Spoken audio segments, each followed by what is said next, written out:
Hey, welcome back.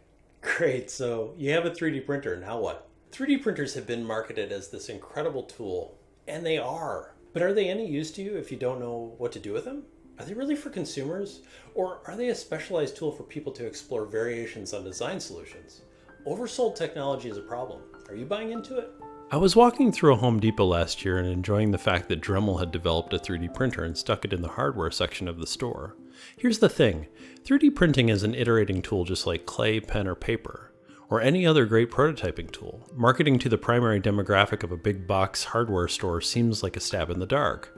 Dremel probably already paid the slotting fee to Home Depot to have the real estate in store, so decided to experiment with placing a display to see if it would sell. What does that tell you? A major brand like Dremel doesn't know where the tech should go. Since then, I've seen the Dremel 3D printer in the Micromark catalog, Walmart, and even B&H, the photo and video supply company. My thought is that people are fascinated with the newest, latest, and greatest tech because they think it's a shortcut to executing ideas. The operative word here is executing, not necessarily iterating. Look, 3D printers are freaking amazing, and they're starting to make sense for certain very specific mass manufacturing of products. However, to market to the everyday consumer is about as useful as marketing the latest MRI machine to people who are interested in medicine. Sure, it could help you, but at the end of the day, it's a very specific user that'll truly become empowered by its abilities. You could even argue that sales are through the roof of 3D printers, so they must be doing good, right? Well, not necessarily. Sometimes hype sells, especially around tech.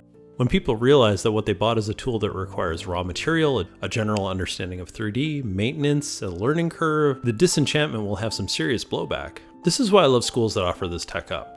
Buy one 3D printer for a classroom versus buying 30 3D printers for individual students. There needs to be a good reason to use a 3D printer versus printing off yet another Eiffel Tower or geometric plexus that shows off the resolution of the printer itself. The problem stands to be resolved through education of what 3D printers are great at, iterating, and what they aren't quite ready for, manufacturing.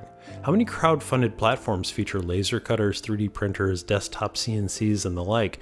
Just to say that the primary use for such things is etching your daughter's name into a cookie or burning a leather bracelet to read "Number 1 Grandma."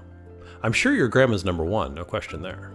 If you bought a 3D printer because you're a curious hobbyist, that's awesome. If you're buying it because you honestly need one for your shop, that's totally cool too. But if you're a curious consumer that just thinks it's going to solve all of your DIY problems, really consider honestly asking yourself why you need one. If you're curious about 3D printing, my advice is to go find a local meetup or community group that has the topic of 3D printing and go see what you think. I know plenty of people who use 3D printers every day and find them incredibly useful to their workflow. Maybe you will too. Send me some of your thoughts.